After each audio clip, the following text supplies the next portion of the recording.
এবং গ্রামাঞ্চলর শান্ত কান্ত পরিবেশে পরিবর্ধিত মানা শুদ্ধ আচরণশীল আমার মা মানে অমূল্য ভগবান শ্রী সত্যনারায়ণଙ୍କର পঞ্চদিবসীয় পবিତ୍ର নাম যজ্ঞର ଆଜି ହଉଛି ଦ୍ୱିତୀୟ ରଜନୀ ଆମ୍ଭ ମାନଙ୍କ ପ୍ରଥମ ସ୍ତବକ ଆଗ ପାଳି ପ୍ରଥମ ଥାକ ପହିଲି ପଖୁଡ଼ରେ ଆମ୍ଭେମାନେ ଦଣ୍ଡ ଦୁର୍ଭାଗ୍ୟବଶତଃ ଅଧିବାସ ରଜନୀରେ ଆମେ ପ୍ରଭୁଙ୍କ ଦରବାରରେ ଉପସ୍ଥିତ ହେଇପାରିଲେ ନାହିଁ। କଣ କରିବା ବେଳ ତ ସେଇଆ ପଡିଛି ତେବେ ଛୋଟିଆ ଜୀବନରେ ଆମେ ଯେତିକି ସଂକଳନ କରିଛେ ପ୍ରଭୁଙ୍କର ଯେତିକି ଆଶୀର୍ବାଦ ଅଛି ଗୁରୁଙ୍କର ଯେତିକି କୃପା ଅଛି ତା ଭିତରେ କଥା ଧାଡ଼ି ଅମୂଲ୍ୟ ଯୁଗର ପରିବର୍ତ୍ତନ କ୍ରମେ ଆମର ମାନସିକତା ବଦଳି ଯାଇଛି ଆଜ୍ଞା ବିଜ୍ଞାନ ଆଗେଇଛି ଆମର ଅଭିରୁଚି ବଦଳି ଯାଇଛି ଆଉ ପ୍ରଭୁ କଥା ଶୁଣିବା ପାଇଁ ଆମର ଆଦର ନାହିଁ କି ଆଗ୍ରହ ବି ନାହିଁ ପ୍ରଭୁ କଥା ଶୁଣିବା ପାଇଁ ଆମର ବଳ ନାହିଁ କି ବେଳ ବି ନାହିଁ ଅମୂଲ୍ୟ ଆରେ ଆମେ ପ୍ରଭୁଙ୍କୁ ଚିହ୍ନେବା ନ ଚିହ୍ନେ ଆମେ ପ୍ରଭୁଙ୍କୁ ଜାଣିବା ନ ଜାଣେ ଆମେ ପ୍ରଭୁଙ୍କୁ ଭଜେ ବା ନ ଭଜେ ପ୍ରଭୁ ଅଛନ୍ତି ତାଙ୍କ ନାମ ଅଛି ତାଙ୍କ ରୂପ ସେମିତି ଜାଜୁଲ୍ୟମାନ ହଉଛି ଅମୂଲ୍ୟ ପାଲାର କଳିକତାକୁ ମୌଳିକତାକୁ ଦୃଷ୍ଟିରେ ରଖି ଏକ ଭକ୍ତି ଅର୍ଘ ଢାଳି ସାରିବା ପରେ ଆପଣ ମାନଙ୍କ ନିକଟରେ ଗୋଟେ ମଙ୍ଗଳାଚରଣ ଶ୍ଲୋକ ମୁଁ ପାଠ କରିଛି ଆଜ୍ଞା ଅମୂଲ୍ୟ ସବୁ ଗାୟକ ପ୍ରବଚକ ମଙ୍ଗଳାଚରଣ ପାଠ କରନ୍ତି ଆଜ୍ଞା ମଙ୍ଗଳାଚରଣ କାହାକୁ କୁହାଯାଏ ତା ନା କାହିଁକି ମଙ୍ଗଳାଚରଣ ହେଇଛି ସେ ମହାମଙ୍ଗଳାଙ୍କର ଚରଣରୁ ବାହାରୁଥିବାରୁ ତା ନା ମଙ୍ଗଳାଚରଣ ମହାମଙ୍ଗଳାଙ୍କର ଚରଣରୁ ବାହାରିଥିବାରୁ ତା ନା ମଙ୍ଗଳାଚରଣ ନାଇଁ ଦେଖନ୍ତୁ ଆଜ୍ଞା ଟିକେ ଭିନ୍ନ ସ୍ୱାଦର ଅର୍ଥ ଆଜି ମୁଁ କରିବି ମଙ୍ଗଳାଚରଣ କାହିଁକି ତା ନାଁ ହେଇଛି ମଙ୍ଗଳ ଯୁକ୍ତ ଆଚରଣ ସମାନେ ମଙ୍ଗଳାଚରଣ ଅମୂଲ୍ୟ ମଙ୍ଗଳ ଯୁକ୍ତ ଆଚରଣ ସମାନେ ମଙ୍ଗଳାଚରଣ ଯଦି ଆମର ଆଚରଣ ଠିକ ଅଛି ଆଜ୍ଞା ମଙ୍ଗଳ ହବ ନହେଲେ ହବନି ତା ନା ମଙ୍ଗଳାଚରଣ କାହିଁକି ମଙ୍ଗଳ ଯୁକ୍ତ ଆଚରଣ ଆଚରଣ ଠିକ ହେଲେ ମଙ୍ଗଳ ହବ ଯଦି ଆଚରଣ ଠିକ ନାହିଁ ମଙ୍ଗଳ ହବନି ଆଜ୍ଞା ଆପଣ ଯେତେ ଓଷାବ୍ରତ କରନ୍ତୁ ଆପଣ ଯେତେ ନାମ ଯଜ୍ଞ କରନ୍ତୁ ଯେତେ ପୂଜା ପାଠ କରନ୍ତୁ ଯଦି ଆଚରଣ ଠିକ ନାହିଁ ମଙ୍ଗଳ ହବନି ଆଉ କାହିଁକି ମଙ୍ଗଳାଚରଣ ନା ମଙ୍ଗଳ ଯୁକ୍ତ ଆଚରଣ ମଙ୍ଗଳ ଯୁକ୍ତ ଆଚରଣ ଆଚରଣ କହିଲେ କଣ ଅମୂଲ୍ୟ ଚରଣକୁ ଯିବା ଚରଣକୁ ଆସିବା ଚରଣକୁ ଆସିବା କଣ ମାନେ ଚରଣ ପାଦ ତଳକୁ ଯିବା ଯେତେ ପୁଅ ଝିଅ ହେଇଛ ବାପା ମାଙ୍କ ଚରଣକୁ ଆସ ମଙ୍ଗଳ ହବ ଏଥିରେ ସନ୍ଦେହ ନାହିଁ ଆଜ୍ଞା ଯେତେ ଶିଷ୍ୟ ଅଛ ଗୁରୁଙ୍କର ଚରଣକୁ ଆସ ମଙ୍ଗଳ ହବ ଯଦି ଭକ୍ତ ହେଇଛ ଭଗବାନଙ୍କ ଚରଣକୁ ଆସ ମଙ୍ଗଳ ହବ ବୁଝିପାରିଲୁ ଯଦି ଶାଳୀ ହେଇଛ ଭେଣେଇ ଚରଣକୁ ଯା ମଙ୍ଗଳ ହବ କିଛି ଅସୁବିଧା ନାହିଁ ରହ ଶୁଣ ଆଚରଣ ଶୁଦ୍ଧ ହେଲେ ଆମର ଆଚରଣ କେତେବେଳେ ଶୁଦ୍ଧ ହବ ଆଚରଣ ଶୁଦ୍ଧ ହବ 10 ତୁଠରେ ନା ପରେ ନାଇଁ ଆମର ଆଚରଣ କେତେବେଳେ ଶୁଦ୍ଧ ହବ ଆଜ୍ଞା କେତେବେଳେ ଦିଟା କଥା କଲେ ଆମର ଆଚରଣ ଶୁଦ୍ଧ ହେଇଯିବ ଯାହାକୁ ଚାଣକ୍ୟ କହିଦେଲେ କୋଉ କଥା ଗୁଡ଼ିକ କଲେ ଆଚରଣ ଶୁଦ୍ଧ ହବ ସଂସାର ବିଷ ବୃକ୍ଷ ଦେବ ମଧୁରେ ଫଳେ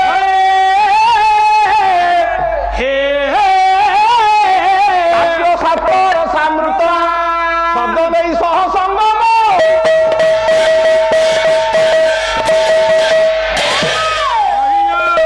ଅମୂଲ୍ୟ ଆଜ୍ଞା ଦିଟା କଥା କଲେ ଆମର ଆଚରଣ ଶୁଦ୍ଧ ହବ ଚାଣକ୍ୟ କହିଲେ ଦିଟା କଥା କହିଲେ କାବ୍ୟ ଶାସ୍ତ୍ର ରସାମୃତ କାବ୍ୟ ଶାସ୍ତ୍ର ରୂପକ ରସ ଅମୃତକୁ ପାନ କଲେ ଅମୂଲ୍ୟ ଆଚରଣ କେତେବେଳେ ଶୁଦ୍ଧି ହବ କେତେବେଳେ ନା କାବ୍ୟ ଶାସ୍ତ୍ର ରୂପକ ରସ ଅମୃତକୁ ପାନ କଲେ ଆଚରଣ ଶୁଦ୍ଧ ହବ ଏବଂ ସାଧୁ ସଙ୍ଗ କଲେ ଆଚରଣ ଶୁଦ୍ଧ ହବ ଆଜ୍ଞା ଇଏ ପୁରାଣ ଶାସ୍ତ୍ର ପଢିଲେ କଣ ଆମର ଆଚରଣ ଶୁଦ୍ଧ ହବ ନାଇଁ ଆମେ ତ କେତେ ଗୀତା ଭାଗବତ ପଢୁଛେ ରାମାୟଣ ମହାଭାରତ ପଢୁଛେ କେତେ ସାହିତ୍ୟ କୃତି ଶାସ୍ତ୍ର ପଢିଛେ କାହିଁ ଆମର ଆଚରଣ ଶୁଦ୍ଧ ହେଇନି ବହୁତ ମାନେ କାବ୍ୟ କରୁଛନ୍ତି ତାଙ୍କର ତ ଔଷଧ ପାଣି ଚଳୁଛି ଆଚରଣ ଶୁଦ୍ଧି ରହ ଆଚରଣ ଶୁଦ୍ଧ କେମିତି ହବ ନା ଦିଟା କଥା କଲେ ଆମର ଆଚରଣ ଶୁଦ୍ଧ ହବ କଣ କଲେ ଜଗନ୍ନାଥ ଦାସ ଓଡିଆ ଭାଗବତ କହିଲେ ଆଚରଣ କେତେବେଳେ ଶୁଦ୍ଧ ହବ ଦିଟା କଥା କଲେ ପୁରାଣ ଶାସ୍ତ୍ର ପଢିଲେ ଆଚରଣ ଶୁଦ୍ଧ ହବ କି ନାହିଁ ମୁଁ ଆପଣ ମାନଙ୍କୁ କହୁଛି ଆଜ୍ଞା ପୁରାଣ ଶାସ୍ତ୍ର ପଢିଲେ ଆଚରଣ ଶୁଦ୍ଧ ହବ ଜଗନ୍ନାଥ ଦାସ ଓଡିଆ ଭାଗବତ ଆମେ ସମସ୍ତଙ୍କର ପଢିଛି ପ୍ରଥମ ପଦରେ ବ୍ୟବହାର କଲେ ଜଗନ୍ନାଥ ଦାସ ପ୍ରଥମ ପଦରେ କଣ କହିଲେ ନମଇ ନୃସିଂହ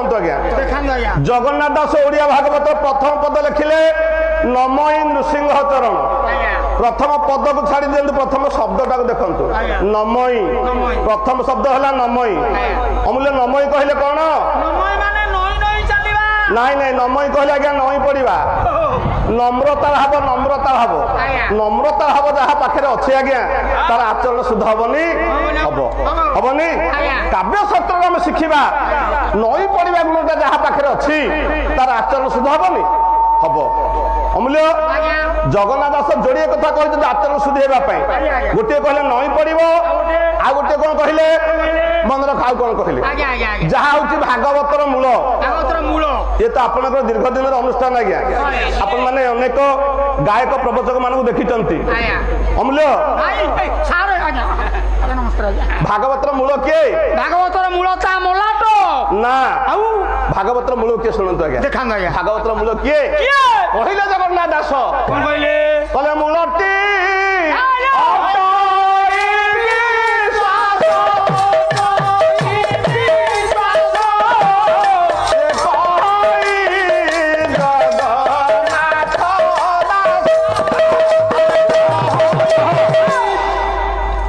भागवतर मूल हूँ आज्ञा विश्वास मूलटी अटई विश्वास जगन्नाथ दास कहले कहले नई पड़ विश्वास कर नम्रता भाव रख विश्वास कर जदि विश्वास अच्छी ए काठरे प्रभु अच्छी जदि विश्वास नहीं जदि विश्वास अच्छी ए पत्थर प्रभु अच्छी जदि विश्वास नहीं प्रभु ना विश्वास है मूल अमूल्य आज्ञा विश्वास मूल बोली केमती विश्वास करेंगे आम जाना केमी अल्ट्रासाउंड कर दवा शुणु देखा विश्वास केमती श्रेष्ठ आज्ञा केमती आप देखिए विश्वास थिले प्रभु अच्छी छोटिया पुओटा 7 वर्षर पुओ बापा हूँ हिरण्यकशिपु ताकू मारिब बोली अनेक चेष्टा कला पर्वत उपर देला फोपाड़ी देला हाथी आदि चढ़ाई देला हाथी दलई देला पादर दलई देला अग्नि उपर को फोपाड़ी देला जल को फोपाड़ी देला पुओ को बापा मारिया पे अनेक चेष्टा कला 7 वर्षर पुओटा मुझे विश्वास कथा कहूँ आज्ञा से दिन 7 वर्षर पुओटा बापा को कहला बापा तुम जिते चेष्टा कले मत मारी पारिबनी ना कहीं ना बापा मो हरि पर अच्छा मो हरि अच्छा मो हरि मत रक्षा करी ना कौन काठरे तो हरि अच्छी कौन पत्थर तो हरि अच्छी ना हाँ बापा ए काठरे मो हरि अच्छी पत्थर मो हरि अच्छी बोले बापा पानी रे मो हरि अच्छी केते विश्वास था छोटे छोटे केते विश्वास करथला बोला कौन पत्थर तो हरि अच्छी ना हाँ ना खुंटर तो हरि अच्छी ना हाँ बापा उठैला खरगोश दिन हिरण्यकशिपु जेते बेले खुंट को हानि जाइछि स्तंभ को हानि जाइछि नृसिंह महाप्रभु बाहरी आसला मु कहीं कथा कहूँ छोटिया पुओटा 7 वर्षर पुओ तार केते विश्वास आज्ञा केते विश्वास से करूँ कहूँ खुंटेर मो प्रभु अच्छी आमर कौन से विश्वास होउछ आज्ञा आमर कौन से विश्वास अच्छी जदि रही विश्वास से न प्रभु पाई पारे विश्वास हूँ श्रेष्ठ छोटिया छुआटा केते विश्वास कर बापा कहूँ बापा खुंटेर मो प्रभु अच्छी आमर कौन से विश्वास अच्छी आज्ञा ना जगन्नाथ दास दुईटा कथा कहले बोले नई पड़ विश्वास कर ये गला जगन्नाथ दासंकर कथा आपन देखिए या महर्षि व्यास आउ दुईटा कथा कहले आचरण शुद्धि हेबापई आउ दुईटा कथार आवश्यकता अछि कोन आउ दुईटा कथा जहा होछ 18 पुराण भितर सार अष्टादश पुराण भितर मात्र दुईटा कथा सार मो ज्ञानी बापा मैंने बसचंती आज्ञा 18 पुराण पढ़िबा आवश्यक नहीं ता भितर जोड़िए कथा होछ श्रेष्ठ कौन से कथा जोड़ी को व्यास जहा को कहिदेले बोले अष्टादश पुराणेषु व्यासस्य वचन द्वय परोपकार पुण्याय पापाय परपीड़ 18 पुराण पढ़िबा आवश्यक नहीं आज्ञा व्यास कहले 18 पुराण भितर मात्र दुईटा कथा होची श्रेष्ठ अष्टादश पुराणेषु व्यासस्य वचनर द्वयं व्यासंकर जोड़िए कथा होची श्रेष्ठ कौन से ना परोपकार पुण्याय पापाय परपीड़न परर उपकार कले पुण्य हम पर को पीड़ा देले पाप हम यही कथा जोड़ी जे बुझी आचरण प्रतिफलित करिछि 18 पुराण पढ़िबा आवश्यकता नहीं माँ परर उपकार कले पुण्य हम একথা ঠিক না ভুল? ঠিক না আমার কোন বিশ্বাস ଅଛି পরর উপকার কলে পুণ্য হব? আমি নিজକୁ গর্ব করুছ, অহংকার আম ভিতরে ଅଛି, ମୁଁ ଗର୍ବ କରୁଛେ কিন্তু মহৎ মଣିষ কিଏ আজ্ঞা? ମହତ ମଣିଷ ଆଜ୍ଞା ଆମ ଗାଁରେ ମୁଁ ଆଜ୍ଞା মহৎ মଣିষ কিଏ?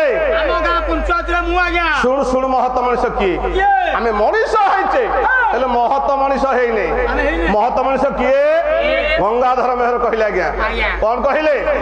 কলে পর দুঃখ দেখি এ কান্দে যা পরাণ মহৎ মনিষ দেহি।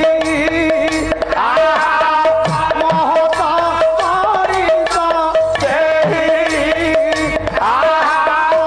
মহৎ মনিষ দেহি। পরহিত লাগি দিয়ে দে জীবন তাহারু কেবল নাহি। আজ্ঞা, যে অন্যর দুঃখ দেখিলে যাহা আখির মা লুহ ঝরিଯିବ ସିଏ ହଉଛି ମହତ ମଣିଷ। ଆଉ ଆମ ସାହି ପଡ଼ିଶାରେ ଯଦି କେହି ଦୁଃଖରେ ଅଛି, ଅସୁବିଧାରେ ପଡ଼ିଛି, ଆମେ ମୁରୁକୁ ମୁରୁକି ଘର କୋଣରେ ହସିଲା ବାଲା, ଆମେ ପରର ଦୁଃଖ କଣ ବୁଝିବା? ତେଣୁ କାହିଁକି କଥା କହୁଛି? ଯିଏ ପରର ଉପକାର କରୁଛି ସେ ବଡ ହେଇଛି। ଇଏ ତ ଜଣେ ବ୍ରାହ୍ମଣ ଘରର ପୁଅ କଥା କହିଲେ ଆଜ୍ଞା। ଆପଣମାନଙ୍କୁ ଆପଣମାନେ ଜାଣିଛନ୍ତି, ଆଉ ଗୋଟିଏ କନ୍ଧ ଘରର ପୁଅ କଥା କହୁଛି। ଆପଣ ଆଶ୍ଚର୍ଯ୍ୟ ହେବେ ଆଜ୍ଞା, ଏମିତି ପୁଅ ଆଉ ଜନ୍ମ ହେବେନି ସୃଷ୍ଟିରେ। ସେ ପୁଅ କିଏ? ଜନ୍ମ ହେଲା ଢେଙ୍କାନାଳ ଜିଲ୍ଲା ଆଠମଲ୍ଲିକ ଅଞ୍ଚଳ ଖରିଆପାଲି ଗାଁରେ। ବାପା ନାଁ ହଉଛି ଧନେଶ୍ୱର ଭୋଇ, ମା ନାଁ ହଉଛି ବହରଗି ନାୟକ, ଆଉ ଦାଦି ନାଁ ହଉଛି ଜନାର୍ଦ୍ଦନ ଭୋଇ। ଭୋଇ ପରିବାରର ପୁଅଟା ଆଜ୍ଞା। ତା ନାଁ ହଉଛି ମହାତ୍ମା ସନ୍ଥ କବି ଭୀମ ଭୋଇ ଆଜ୍ଞା। ଭୀମ ଭୋଇ। ଏମିତି ପୁଅ ଜନ୍ମ ହେବେନି ସୃଷ୍ଟିରେ।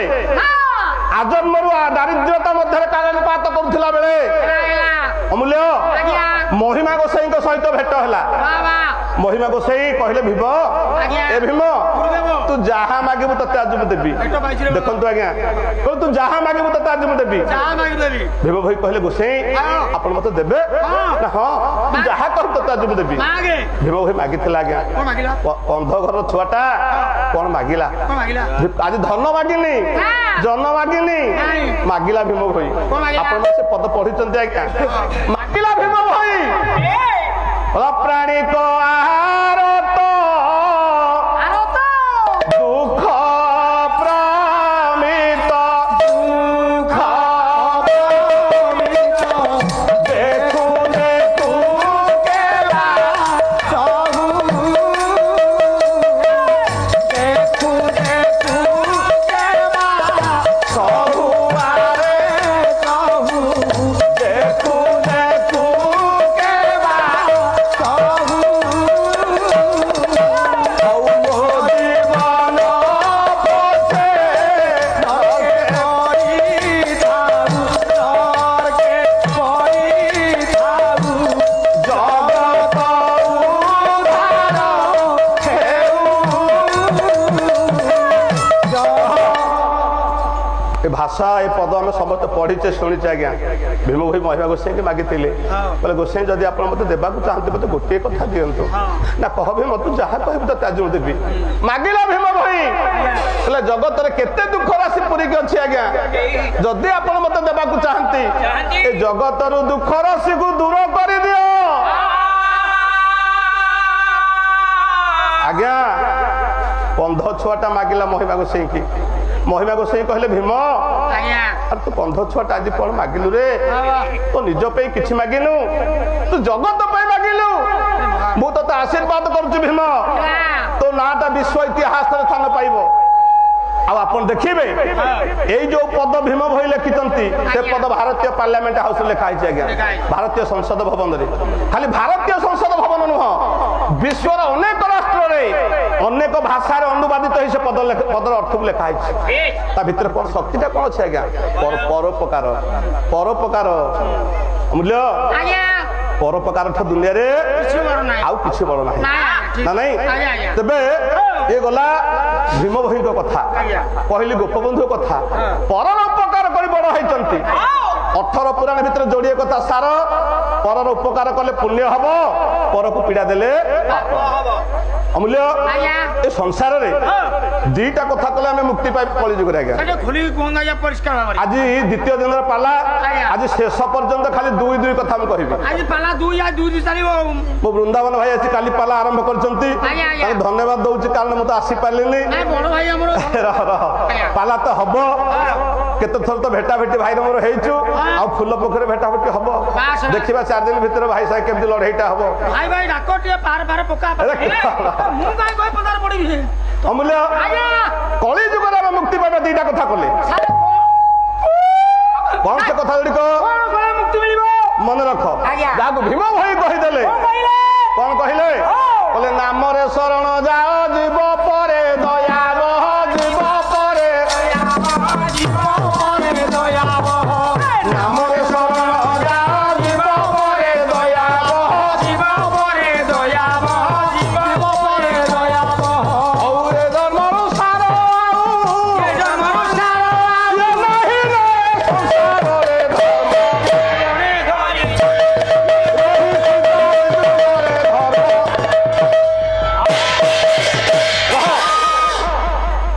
ଭୀମ ଭାଇ ଦିଟା କଥା କହିଲେ ଆଜ୍ଞା ଆଜ୍ଞା କହିଲେ ଯୋଡିଏ କଥା କହିଲେ ଆମେ ମୁକ୍ତି ପାଇବା ଦିଟା କଥା କଲେ ନାମରେ ଶରଣ ଯାଅ ଯାଅ ଜୀବ ପରେ ଦୟାବହ ଦୟାବହ ଏଇ ଦିଟା କଥା କହିଲେ ମୁକ୍ତି ଆଜ୍ଞା ଆଜ୍ଞା ଅମୂଲ୍ୟ ସାରେ ନାମରେ ଶରଣ ଯିବା ନାମ ଶରଣ ନାମ କଣ କିରେ ନାମ ଆପଣ ଜାଣିନାହାନ୍ତି ନା ଭରଣିତା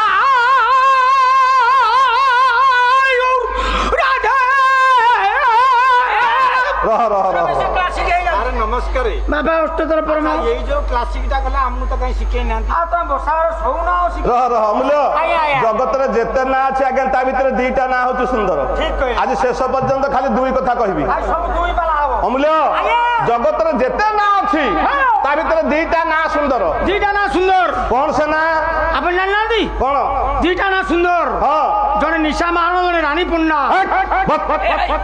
ଆରେ ନିଶା ମହାରଣା ରାଣୀ ପଣ୍ଡା କଥା ମୁଁ କହୁଛି ତମର ତ ବଡ ଜିନିଷ ନାହିଁ କି ଜାଣିବ ଖାଲି ମୋବାଇଲ ଆଣିଲେ ଘାଣ୍ଟୁଛନ୍ତି ଖାଲି ମୋବାଇଲ ଖୋଲିଲେ ଘାଣ୍ଟୁଛନ୍ତି ଆଜ୍ଞା ଜଗତରେ ଯେତେ ନାଁ ଅଛି ଆଜ୍ଞା ଶୁଣିପାରିବେନି ସେ ତା ନାମ। ଭିତରେ ଦିଟା ନାଁ ହଉଛି ସୁନ୍ଦର ଆଜ୍ଞା। ସେ ନାଁ ଗୁଡ଼ିକ କଣ କଣ କହିଲେ ଜଗ ମେ ସୁନ୍ଦର ହେ ଦୁଇ ନାମ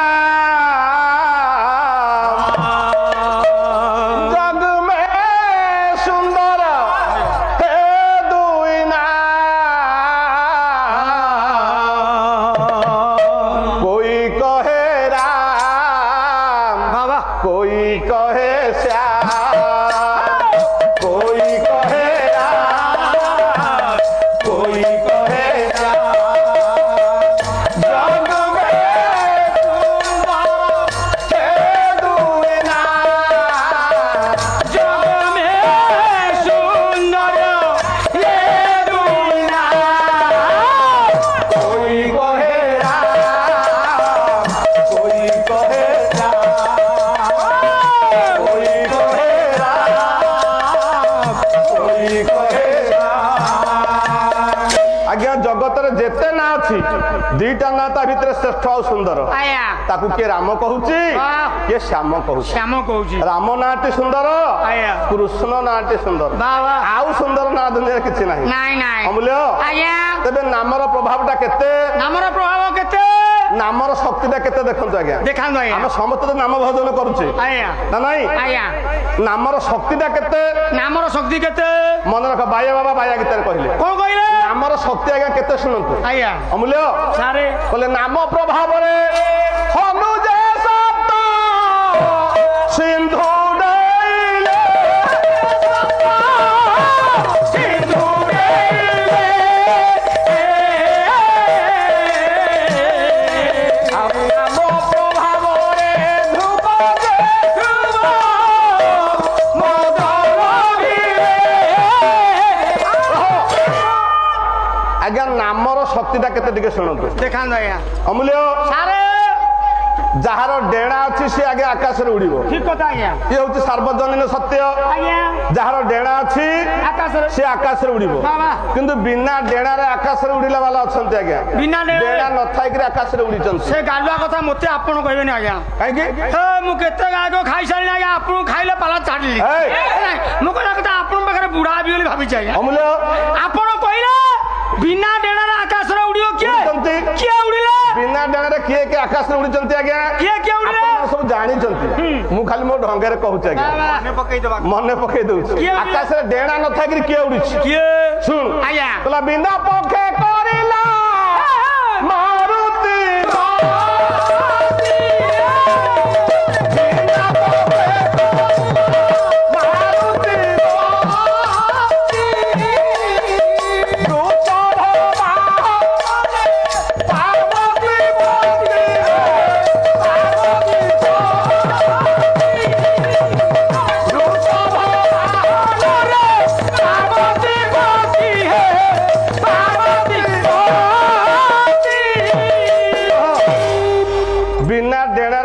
किए के उड़ी आज्ञा बिना पक्षे करिला मारुति गति गति मारुति किए आज्ञा मारुति किए कार कार नहीं नहीं नहीं बोले अतुलित बल धाम हेम शैलाभ देह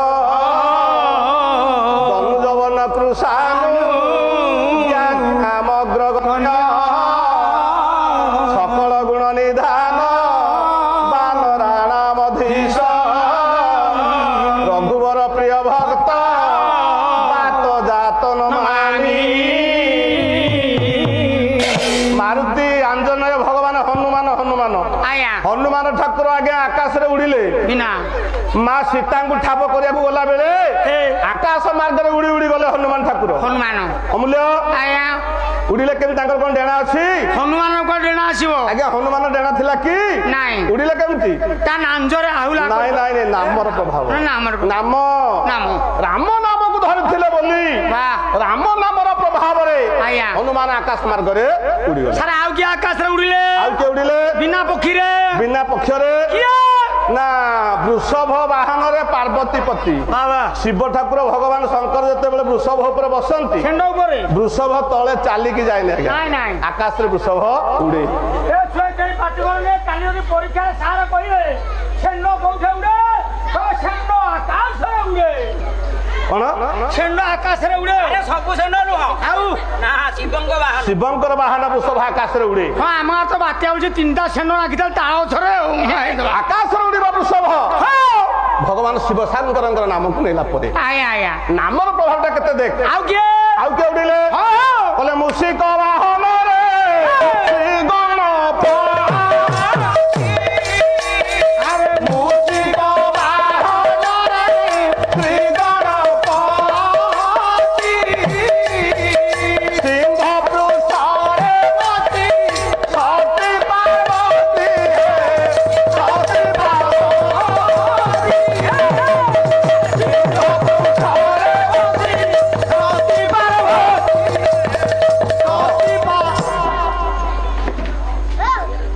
वृषभ वाहन रे पार्वती पति शिव ठाकुर उड़िले आया गणेशंकर वाहन किए गणेशंकर वाहन मूषा मूषा पर गणेश ठाकुर बसिले आया मूषा तले चाली की जाए ना नाही नाही आकाश रे उड़ी की जाए ए मूषा आकाश रे उड़े मूषार कोन डेणा अछि नाही ना प्रभुंकर नामर प्रभाव रे कथा ही परू आया सिंह पृष्ठ रे बसी सती पार्वती मां मो मां पार्वती जते बड़ सिंह पृष्ठ रे बसंती हां सिंह आकाश रे उड़े सिंह आकाश रे उड़े केमति उड़िला नामर प्रभाव आगे आगे आगे अमूल्य सारे जोड़िए काम कले आमे मुक्ति पाइबा आगे आगे नाम को धारण करबा नाम को धरिबा भीम भाई कहले नाम रे शरण जाओ जीव पर दया भाव जीव प्रति दया भाव रखिबा हमर कोन जीव प्रति दया अछि नाही आगे कुकुरा पर मोड़ी खाइ दउ जाया ये बोले जीव रे जार दया नाही उद्धव चंडालटी से उद्धव चंडाल जीव मारिबो भेला भेला जीव रे न करिबो हेला जीव रे ये परस्पर विरोधी पद आज्ञा आया जीव रे जार दया नाही उद्धव चंडालटी से जे जीव प्रति दया न करियो से हबो चंडाल चंडाल पुणी तार विरोधाभास होला जीव रे मारिबो भेला भेला भेला भेला जीव रे न करिबो हेला हेला जीव शब्द रे एठी अलग अर्थ होई आया आया जीव कहले सब षढ़रिपु रिपु काम क्रोध लोभ लोभ मोह मद मद କଇଁଆ ଖଟା ଆଶ୍ଚର୍ଯ୍ୟ ଏଇଟାକୁ ସବୁ ମାରିବ କଥାବାର୍ତ୍ତା ତେବେ ଜୀବନ ଦୟା ଜୀବରେ ଦୁଇ ଦୁଇ କଥା କହିଲା ବେଳେ ଆଜ୍ଞା ଅମୂଲ୍ୟ ଆରେ ଆମେ ଯେତେ ଏଠି ଅଛେ ଆଜ୍ଞା ସବୁ ଦୁଇ ତତ୍ତ୍ୱରେ ଜନ୍ମ ହେଇଛେ ସବୁ ଦୁଇ ତତ୍ତ୍ୱରେ ଆମେ ସବୁ ଦୁଇ ତତ୍ତ୍ୱରେ ଜନ୍ମ ହେଇଛେ ତାର ପ୍ରମାଣ ଦୁଇ ତତ୍ତ୍ୱରେ କଣ ଜନ୍ମ ହେଇଛେ ତାର ପ୍ରମାଣ ଆଜ୍ଞା ଆମକୁ ଦି ଜଣ ଆଜ୍ଞା ଜନ୍ମ କରିଛନ୍ତି ଆଜ୍ଞା ସେ କିଏ ଜଣେ ଆଶା ଦିଦି ଜଣେ ମେଡିକାଲ ଦିଦି ଦି ଜଣ ତ ଜଣେ ନେଲା ଅପରେସନ କଲା ଆମକୁ କିଏ ଜନ୍ମ ଦେଇଛନ୍ତି ଜଣେ ଆଶା ଦିଦି ଜଣେ ଅଚ୍ୟୁତାନନ୍ଦ ମହାପୁରୁଷ କହିଲେ ହାତ ମାରିଦେଲେ ହଁ ଭଲ ହେଲାନି ହାତ ମାରିଦେଲେ ଗୋଡ ମାରନ୍ତୁ ଚାଲ ଆମେ ଦୁଇ ତତ୍ତ୍ୱରେ ଜନ୍ମ ହେଇଛେ ଆଜ୍ଞା, ଆଜ୍ଞା। ଅଚ୍ୟୁତାନନ୍ଦ ମହାପୁରୁଷ କହିଲେ କହିଲେ? କହିଲେ ଜଳ ପବନ ଲାଗି ଦେହ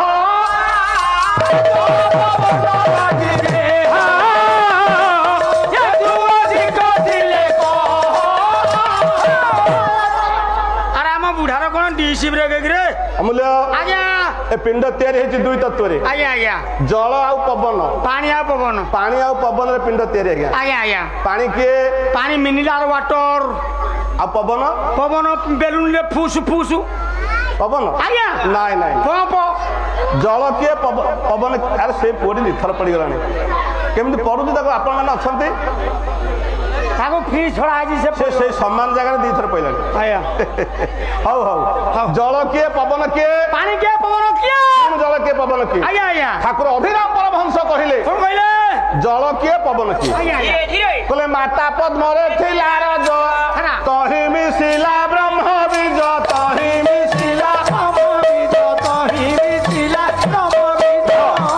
ଦେଖନ୍ତୁ ଆଜ୍ଞା ପିଣ୍ଡକୁ କେତେ ଜଣ ତିଆରି କରିଛନ୍ତି ଠାକୁର ଅଭିରାମ ପରମହଂସ କହିଲେ ମାତା ପଦ୍ମରେ ଥିଲା ରଜ ତହି ମିଶିଲା ବ୍ରହ୍ମ ବୀଜ ମାତା ପଦ୍ମର ରଜ ସହିତ ପିତାର ବ୍ରହ୍ମ ବୀଜ ମିଶିଲା ମିଶିଲା ପରେ କଣ ହେଲା କହିଲେ ଠାକୁର ଅଭିରାମ ପରମହଂସ ଆଜ୍ଞା କହିଲେ ସେ ବ୍ରହ୍ମ ହେଲା ପ୍ରଜ୍ୱଳିତ ତହିରୁ ବିନ୍ଦୁ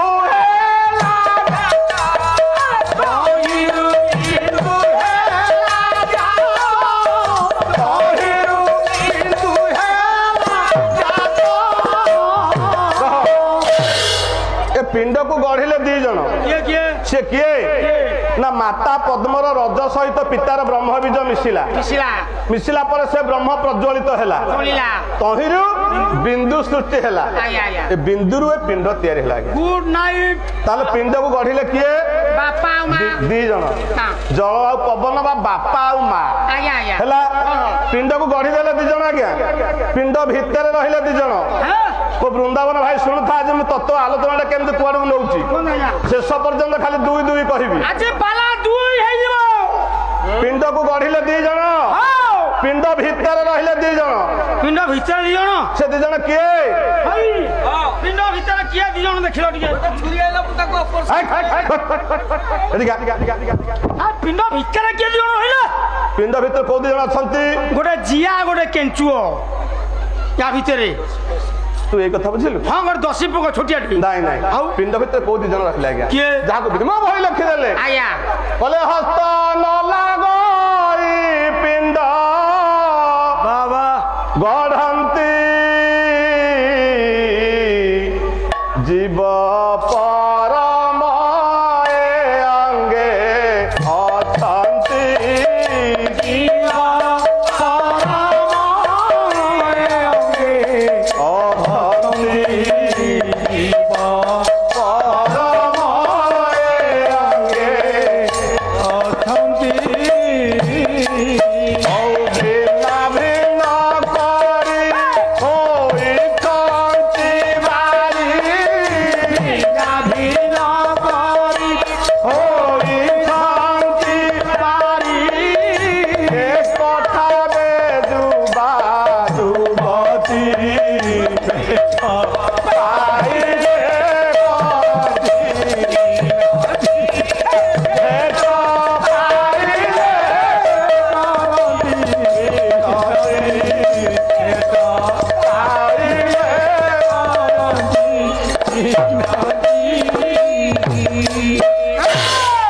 ପିଣ୍ଡକୁ ଗଢିଦେଲେ ଦି ଜଣ ଅମୂଲି ଜଣେ ହେଲେ ବାପା ଆଉ ଜଣେ ହେଲେ ମା ପିଣ୍ଡ ଭିତରେ ରହିଲେ ଦି ଜଣ ଭୀମ ଭୋଇ କହିଲେ ହସ୍ତ ନ ଲାଗଇ ପିଣ୍ଡ ଗଢନ୍ତି ପଢନ୍ତି ଜୀବ ପରମ ଏ ଅଙ୍ଗେ ଅଛନ୍ତି ଏ ଦେହ ଭିତରେ ଜୀବ ଆଉ ପରମ 2 ଜଣ ରହିଲେ ହେଲା ପିଣ୍ଡକୁ ଗଢିଲେ 2 ପିଣ୍ଡ ଭିତରେ ରହିଲେ 2 ପିଣ୍ଡର ସବୁ ଅଙ୍ଗ ଗୁଡାକ ହଉଛି 2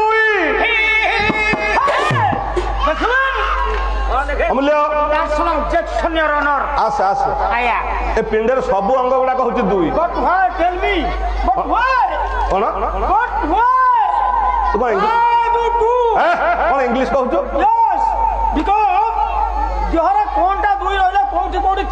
ତୋର ଦେହରେ ସବୁ ଅଙ୍ଗ ଗୁଡାକ ଆଜ୍ଞା 2 ଅକ୍ଷର ଦେଖନ୍ତୁ ଭଗବାନଙ୍କ ସୃଷ୍ଟି କେଡେ ବିଚିତ୍ର ଚାରିପଦ ଶିଖି ଦେଇଛି ଇଂଲିଶ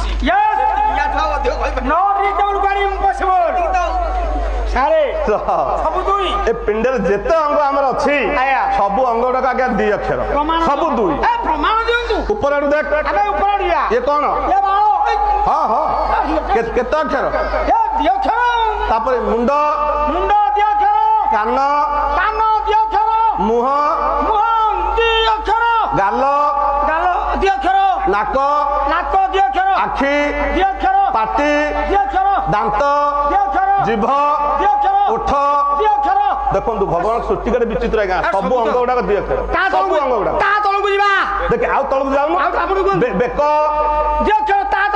ଛାତି ପେଟ କେତେ ଅକ୍ଷର ପେଟ ନାଭି ମୁଁ ତ କହୁଛି ଗୋଟେ ଅଙ୍ଗ ତୁ ତା ତଳୁ କଣ କହୁଛୁ ନାଇଁ ନାଭି ତଳକୁ ଆପଣ କହିଲେ ଜଙ୍ଘ ହଁ ଜଙ୍ଘ କେତେ ଅକ୍ଷର ଜଙ୍ଘ 2 ଅକ୍ଷର ଗୋଡ 2 ଅକ୍ଷର ପାଦ 2 ଅକ୍ଷର ଆଣ୍ଠୁ 2 ଅକ୍ଷର ପିଠି ତା ତଳକୁ ପିଚା ହଉ 2 ଅକ୍ଷର ତମେ କହିଲ ମୁଁ କହିବି ପିଣ୍ଡରେ ସବୁ ହେଲା 2 ଅକ୍ଷର ମାତ୍ର ଗୋଟିଏ ରହିଲା ଇଏ 3 ଅକ୍ଷରିଆ ନାମଟି ତାର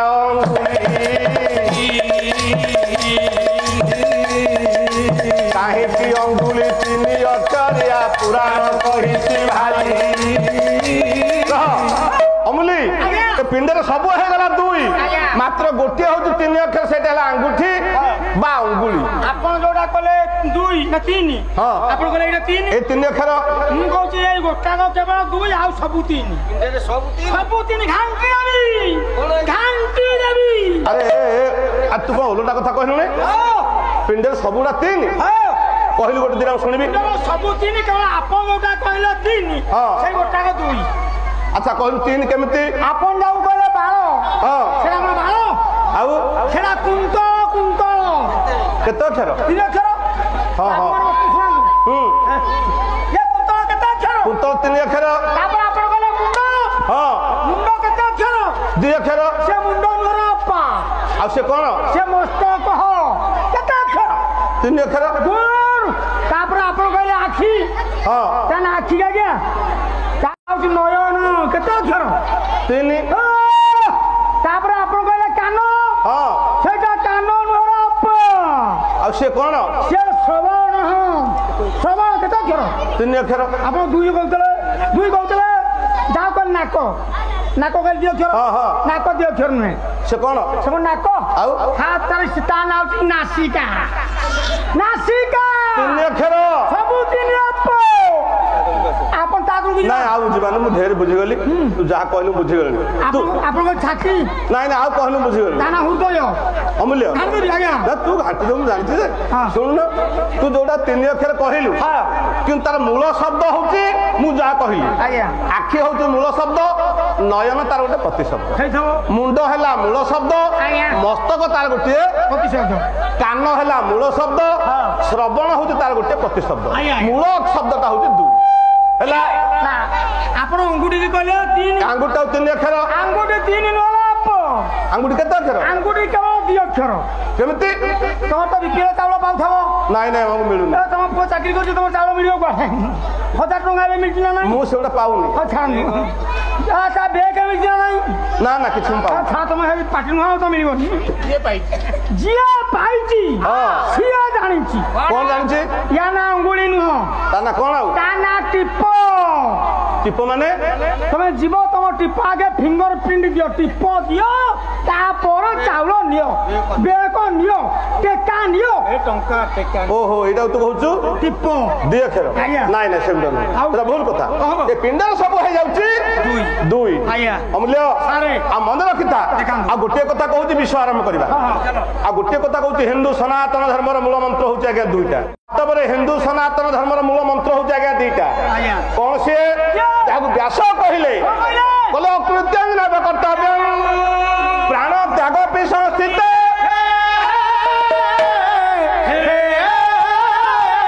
କୃତ୍ୟଂ ନୈବ ପରିତ୍ୟଜ୍ୟ ମାନବ ଧର୍ମ ହତ ବୋଧେ। ହିନ୍ଦୁ ସନାତନ ଧର୍ମର ମୂଳ ମନ୍ତ୍ର ହଉଛି ଆଜ୍ଞା ଦିଟା ଯାହାକୁ ବ୍ୟାସଦେବ କହିଲେ ଅକୃତ୍ୟଂ ନୈବ କର୍ତ୍ତବ୍ୟଂ ନ କୃତ୍ୟଂ ଅକୃତ୍ୟଂ ଯାହା କରଣୀୟ ନୁହେଁ ତାହା କେବେ କରିବନି ଜୀବନ ପଛେ ଚାଲିଯାଉ ଯାହା କରଣୀୟ ତାହା ନିଶ୍ଚିତ କରିବେ ଜୀବନ ପଛେ ଚାଲିଯାଉ ହିନ୍ଦୁ ସନାତନ ଧର୍ମର ମୂଳ ମନ୍ତ୍ର ଅମୂଲ୍ୟ ଆମ ଧର୍ମ କହିଲା ଯାହା କରଣୀୟ ନୁହେଁ ତାହା କେବେ କରିବେନି ଜୀବନ ପଛେ ଚାଲିଯାଉ ଯାହା କରଣୀୟ ତାହା ନିଶ୍ଚିତ କରିବେ ଜୀବନ ପଛେ ତେବେ ଆଜି ପବିତ୍ର ଆସରରେ ଭଗବାନ ଶ୍ରୀ ସତ୍ୟନାରାୟଣ ନନ୍ଦନନ୍ଦନ କୃଷ୍ଣ ଉପସ୍ଥିତ ହୋଇ ରୁଣ୍ଡୀଭୂତ ଆବାଳ ବୃଦ୍ଧବନି ତାଙ୍କର ଅଡ଼ୋଶୀ ପଡ଼ୋଶୀ ଗ୍ରାମରୁ ଆସିଥିବା ସମସ୍ତ ସାଧୁସଜ୍ଜନ ମାନଙ୍କର ଏ ଅନୁଷ୍ଠାନର ସମସ୍ତ କର୍ମକର୍ତ୍ତା ମାନଙ୍କର ତଥା ଏ ଗ୍ରାମର ବିଶ୍ୱର କଲ୍ୟାଣ କରନ୍ତୁ ବୋଲ ପ୍ରେମାନନ୍ଦ କବାର ହରି ବୋଲ। ସମ୍ମାନିଆ ଉତ୍କଳିଆ ପୁରାଣ ତୋଷିନୀ ପ୍ରଜ୍ଞାବାଦୀ ମୋର ଉତ୍କଳିଆ ମା ଭଉଣୀ ଆପଣମାନଙ୍କର ଏ ପବିତ୍ର ଫୁଲପୋଖରୀ ଗ୍ରାମ ପବିତ୍ର ମହାମଞ୍ଚର ଆଜି ହେଉଛି ଦ୍ୱିତୀୟ ରଜନୀ ଆମ୍ଭମାନଙ୍କର ଦ୍ୱିତୀୟ ପର୍ଯ୍ୟାୟ ଦ୍ୱିତୀୟ ଶୋ ସାର୍ ଟିକେ ବାସ୍ ଦେବେ ଆଉ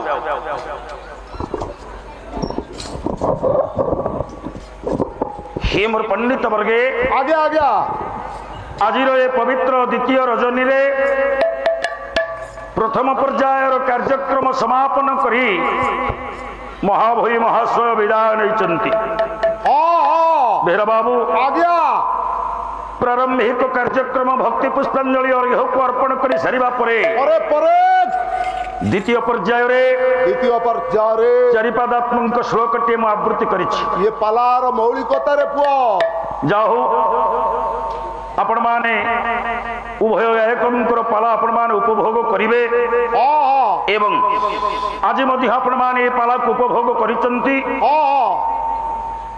বেহরা বাবু ଆଜ୍ଞା ସାର୍ ଭଲ ମନ୍ଦର ବିଚାର ଦର୍ଶକ ମାନଙ୍କ ଉପରେ ସଦାବେଳେ ତ ଦର୍ଶକ ଭଲ ମନ୍ଦ ବିଚାର କରନ୍ତି ଆଉ କିଏ କରେ କି ଆଲୋଚନା ପର୍ଯ୍ୟାଲୋଚନା ସମାଲୋଚନା ସମାଲୋଚନା ଏ ତିନିଟା କଥା ଆଲୋଚନା ସିଏ କଲେ ଆମେ ସମାଲୋଚନା କରିବା ଆମେ ଆଲୋଚନା କଲେ ସିଏ ସମାଲୋଚନା କରିବେ ବାବୁ ମାନେ ପର୍ଯ୍ୟାଲୋଚନା କରିବେ କୋଉଟା ଠିକ ଆଉ କୋଉଟା ଭୁଲ ବିଚାରକ ଭାବରେ ବିଚାର ହଉଛି ଆପଣ ମାନଙ୍କ ଉପରେ ତୋର ତ ଇଂଲିଶ ହଉନି ପାଟିରେ ପୁରଉଛୁ କାହିଁକି ବେହେରା ବାବୁ ସମୟ ଆମ ପାଇଁ ସ୍ୱଳ୍ପ ବିଳମ୍ବିତ ରାତ୍ରି ଭିତରେ ଆମକୁ ଗତି କରିବାକୁ ପଡିବ ତଥାପି ଧାରା ଛାଡନି ଯାହା ହଉ ଚାରିପାଦାତ୍ମକ ଶ୍ଲୋକଟି ମୁଁ ଆବୃତ୍ତି କରିଛି ତାକୁ ଟିକେ ଆଗକୁ ବଢେଇବା ତାପରେ ଦେଖିବା ତାପରେ ଦେଖିବା ବାଟଟା କୁଆଡେ ଯାଇଛି ନାଇଁ ବେହେରା ବାବୁ କଣ ଶ୍ଲୋକଟିଏ ଗାଇଲ କଲେ ବିଲୋକି ଗୌରୀ ନଗରାଜ ନନ୍ଦିନୀ ସଚୀ କ୍ଷୀରାବ୍ଧି ତନୟାଙ୍ଗ ଭୂଷଣ ଜଗାରେ କଥାଟିଏ କହ ଲୋକଙ୍କ କାନରେ ପଡୁ କାହିଁକି ଅଧା ଖାଇ ଦଉଛୁ ରେ ପୁଅ ସମ୍ମାନୀୟ ମୋର ସୁଧୀ ବୃନ୍ଦ ଯାହା କହିବା ଆପଣ ମାନେ ତାକୁ ସ୍ପଷ୍ଟ ଭାବରେ ବୁଝିବା ଦରକାର ଆଉ ହେ ମୋର ପଣ୍ଡିତ ବର୍ଗୀ ଏଇଠି ପିଲା ଦଳଟିଏ ବସିକି କଥା ହେଲେ ହଉ ହଉ ଏଇଗୁଡିକ ଭବିଷ୍ୟତରେ ପୁରାଣ ପଣ୍ଡା ହେବେ ଏରେ ବାପା ପିଲାମାନେ ଆରେ ବାପା ସବୁ କଥା ହଉଛ ନା ପାଲା ଶୁଣୁଛ ସେ କଣ ଶୁଣୁଛନ୍ତି ଗୋଟିଏ ଲଣ୍ଡା ତା ଭିତରେ ଅଛି କଣ କରିବା ଆଜ୍ଞା ଛୋଟ ପିଲା ତାଙ୍କର ଧର୍ମ ହେଲା ସେ ପାଟି କରିବେ ପାଲାରୁ କଣ ସେ ବୁଝିବେ ସେ ଯା ହଉ কবি কহিলে হ্যাঁ কলে বিলোকি গৌরী নগরাজ নন্দিনী হ্যাঁ সচি ক্ষীরাব্ধি তনয়া অঙ্গভূষণ। হেরা বাবু প্রকাশ বুলেট গাড়ি স্টার্ট হଉଛି দেখে পিকଅপ ধইলে কেমতে ন্যাশনাল রে গড়িব। বিলোকি গৌরী বিলোকি গৌরী বিলোকি অর্থ দেখি দেখিলে গৌরী বলতে মা আদ্যাশক্তি পার্বতী। মা পার্বতী সে কিয়ে সে কিয়ে? না নগরাজ নন্দিনী হ্যাঁ হিমবন্ত রাজাঙ্কর কন্যা মা আদ্যাশক্তি পার্বতী। হ্যাঁ মহাভৈ মহাশয় গাউଥିଲେ কুমার সম্ভব মহাকাব্যর প্রথম শ্লোক হ্যাঁ অস্তি উত্তরা সং দিশি দেবতাত্মা হিমালয় নামের গাধিরাজ পূর্বাপরতয় নিধি গায় স্থিত পৃথিব্যায় বোমান যাহু পর্বতঙ্কর কন্যা পার্বতী। আমি ভাবিলে কুমার সম্ভব হবরে। রহ রহ বেহরা বাবু হ্যাঁ সেদিন স্বর্গপুরে সুধর্মা সভার আয়োজন। দেবসভা বসিছি রে কাহিকি কাহিকি সাপ ইন্দ্র দেবতাঙ্কর পুত্র যাহাঙ্কর নাম হচ্ছে চিত্রসেন। ইন্দ্রঙ্গ পুଅ না চিত্রসেন মনে রখ। বেহরা বাবু হ্যাঁ ଚିତ୍ରସେନଙ୍କର ପତ୍ନୀ ହେଉଛନ୍ତି ସଚଳା। ସଚଳା ସଚଳା ଚିତ୍ରସେନଙ୍କର ଔରସରୁ ସଚଳାଙ୍କର ଗର୍ଭରୁ ଗୋଟିଏ କନ୍ୟା ଜନ୍ମ ହେଇଛି। ଗୋଟିଏ ପୁଅ ହେଇନଥାନ୍ତା ଝିଅଟିଏ ହେଲା। ହେରା ବାବୁ ସେଦିନ ସେ ଝିଅର ଜନ୍ମବାର୍ଷିକ ଉତ୍ସବ। ଝିଅର ଜନ୍ମଦିନ ଆମେ ଯେମିତି ମର୍ତ୍ତ୍ୟପୁରରେ ପାଳନ କରୁଛେ ଜନ୍ମତିଥି ସ୍ୱର୍ଣ୍ଣକ୍ଷେତ୍ର ହଉ। ଝିଅର ଜନ୍ମଦିନ ହଁ ଝିଅ ଜନ୍ମ କରିବ 1 ବର୍ଷ ସ୍ୱର୍ଣ୍ଣକ୍ଷେତ୍ର ଓ ସେଇଦିନ ଜନ୍ମ ହେଇଥିଲା। ହଁ ଆଚ୍ଛା ତାକୁ ପାଳନ କଲା ବେଳେ ସଚିପତି ଇନ୍ଦ୍ର ବିଚାର କଲେ ହଁ ଗୋଟେ ଧୁମଧାମରେ ମୋ ନାତୁଣୀର ଜନ୍ମବାର୍ଷିକ ଉତ୍ସବ କରିବି। ଆରେ ବଡ ଲୋକିଆ ନାଇଁ ହଁ କବି କଣ କହିଲେ ତାର ସମ୍ବତ୍ସର ଦିବସ। ତେର ବାବୁ ହଁ ଧୀରେ ଧୀରେ ପିକଅପ୍ ନବ। ହୁଁ ତାର ସମ୍ବତ୍ସର ଦିବସ ଆଜରେ ଅନୁଷ୍ଠାନ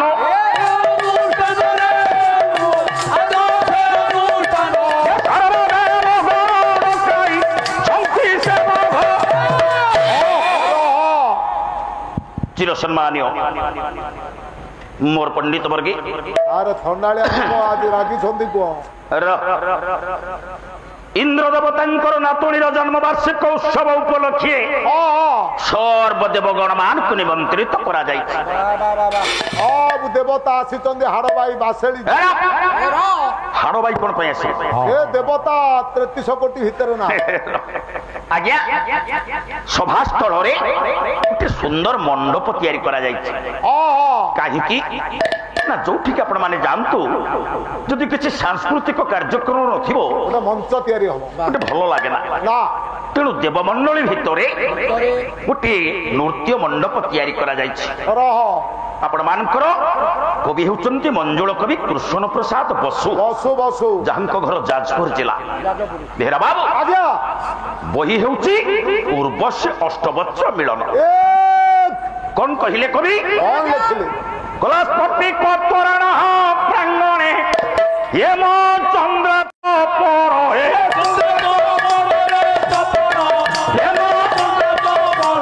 ମଣିମାଣିକ ଧାଲେରି হে মোর পণ্ডিত বর্গে মণি মাণিক বৈডুর্য অষ্টরত্নর খচিত নৃত্য মণ্ডপটা সুসজ্জিত করা যাইছে। বেহেরা বাবু ଆଜ୍ଞା এটি আজ বাবু মানে মণ্ডপ করিছন্তি পালাকার মানে আসিবে ଦୁଇ ଗାୟକ ଆସିଛନ୍ତି। দুই গায়ক আসিবে পালা পাঞ্চরাতে এটি পরিবেশন করা যাবে কেতে সুন্দর ভাবে একে সুসজ্জিত করা যাইছে। ଆଉ কিন্তু তা ভিতরে নাচুচি কিয়ে এ মণ্ডপরে পালাবালা নাচুচন্তি। ବହୁତ ଜାଗାରେ ଫ୍ୟାନ ଦେଖିଥିଲି ଏଠେଇ ଯେମିତି ହଲୁଛି କୋଉଠି ନୁହଁ। ଏ ରହ তোমার সিয়ার কোন পাই অনেক টিকে স্যার ফ্যানটা লবো না নাই হও ଆଉ ବ୍ଲକ হও ফ্যান তো আছে ঠিক আছে কেমন সজা সেটি যেতেবেলে উর্বশী স্বর্গর শ্রেষ্ঠ অপ্সরী উর্বশী নিমন্ত্রিত হইছন্তি ইন্দ্র দেবতাঙ্কর নির্দেশরে উর্বশী নৃত্য করিবে। সর্বদেবতা মানে আনন্দ মନରେ বসিছন্তি উর্বশীর নৃত্য সঙ্গীত দেখিবা পাই। ଆରେ ଦେଖିବୁ ପୁଅ ଆଜିକାଲି ବାହାଘର ବ୍ରତଘର ହଉ ଶନେକ୍ଷେତ୍ର ହଉ ନୃତ୍ୟ ବାଲା ଆସିଲେଣି। ମୋ ଝିଅ ଯେତେବେଳେ ଜନ୍ମ ହେଲା ସେତେବେଳେ କୋଉ ନୃତ୍ୟ ବେଲାକୁ ତ ବହିନା ଦବାକୁ ଗଲା ବେଳକୁ ସମସ୍ତଙ୍କର ଫିଲପ। ଆଚ୍ଛା ମୋ ଶାଳୀର ଶାଶୁର ଆସିକି ନାଚିଥିଲେ। ଯାହା ହଉ ନାଚିଲେ ତ ପଣ୍ଡିତ ନୃତ୍ୟ ବନ୍ଦ ଅଛି କାହିଁକି ନା 2 ଜଣ ଆସିନାହାନ୍ତି। ସେ ହଉଛନ୍ତି ମୁଖ୍ୟ, ସେ କିଏ? ସେ ହଉଛନ୍ତି କୈଳାସବାସୀ ଶିବ, ମା ଆଦ୍ୟାଶକ୍ତି ପାର୍ବତୀ। ହୁଏତ ତାଙ୍କର ବିଳମ୍ବ ହେଇଯାଇଛି, ଯାଇ ପହଞ୍ଚିଲେ ସମସ୍ତ ଦେବତା ମାନେ ଉଠି ପ୍ରଣାମ ଜଣାଇଛନ୍ତି। ପ୍ରଣାମ ପ୍ରଣାମ ପ୍ରଣାମ। ବସିଲେ ଦେବତା ମାନେ, ମଙ୍ଗଳମୟ ଶିବ ମା ଆଦ୍ୟାଶକ୍ତି ପାର୍ବତୀ ବସିଛନ୍ତି। ବେରା ବାବୁ ଉର୍ବଶୀର ନୃତ୍ୟ ସଙ୍ଗୀତଟା ଆରମ୍ଭ ହେଇଗଲା। ମଧ୍ୟରେ ନାଚୁଥିଲା ଉର୍ବଶୀ ଚାରୁ କେଶାସୁ ହାସିରେ ଚାରୁ ପାତିର ରୂପ ଜୟ ପ୍ରକାଶୀ ଉର୍ବଶୀ ନାଚୁଛି। ପଣ୍ଡିତ ଯେତେବେଳେ ଉର୍ବଶୀର ନୃତ୍ୟ ସଙ୍ଗୀତ ଆରମ୍ଭ ହେଇଗଲା, ସମସ୍ତେ ନୃତ୍ୟ ସଙ୍ଗୀତକୁ ମନ ଭରି ଉପଭୋଗ କରୁଛନ୍ତି। ବାବୁ ମନ ଭରି ଉପଭୋଗ କଲା ବେଳେ ସମସ୍ତେ ଆନନ୍ଦ କଲା। ମନ୍ତ୍ର ମୁଗ୍ଧ ଚିତ୍ର ପିତୁଳା ପ୍ରାୟ ଶ୍ରୋତାଦର କରେ ପ୍ରାୟ সঙ্গীত লভি মুখ প্রায়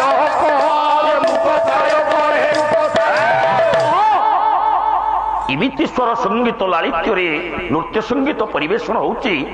মন্ত্রমুগ্ধ চিত্র পিতুলা, যেমিতি মাটির পিতুলাটি কারিগর মানে তৈরি করে দেলা বেলে সে পূজা করা যায়, কিন্তু সে সেমিতি বসে থাকে অচল অচল অচল ভଳି। এই দেবতা মানে ସମସ୍ତେ ଉର୍ବଶୀର ନୃତ୍ୟ ସଙ୍ଗୀତକୁ ଉପଭୋଗ କରୁଛନ୍ତି, କିନ୍ତୁ ସମସ୍ତଙ୍କର ମନଟା ଆନନ୍ଦ ଥିଲା ବେଳେ ପଣ୍ଡିତେ ଜଣଙ୍କର ମନ ଦୁଃଖ ହେଇଯାଇଛି। ବେହେରା ବାବା ଦେବ ସଭାରେ କା ମନ ଦୁଃଖ? ସଭା କାର୍ଯ୍ୟ ସରିଗଲା, ଯେଝା ମନ୍ଦିରକୁ ଦେବାଦେବୀ ମାନେ ବାହୁଡ଼ି ଗଲେ। କୈଳାସପୁରରେ ପହଞ୍ଚିଲେ ମଙ୍ଗଳମୟ ଶିବ ଏବଂ ମା ଆଦ୍ୟାଶକ୍ତି ପାର୍ବତୀ। ମନ ଦୁଃଖରେ ମନ୍ଦିର ଭିତରେ ବସି ମନ ଦୁଃଖ କରି ବସିଛନ୍ତି। ମଙ୍ଗଳମୟ ଶିବ ଡାକିଲେ, କହିଲେ ପାର୍ବତୀ ପାର୍ବତୀ ପାର୍ବତୀ। আরে পার্বতী কোন তুমি আজ শুনুন কোন পাই?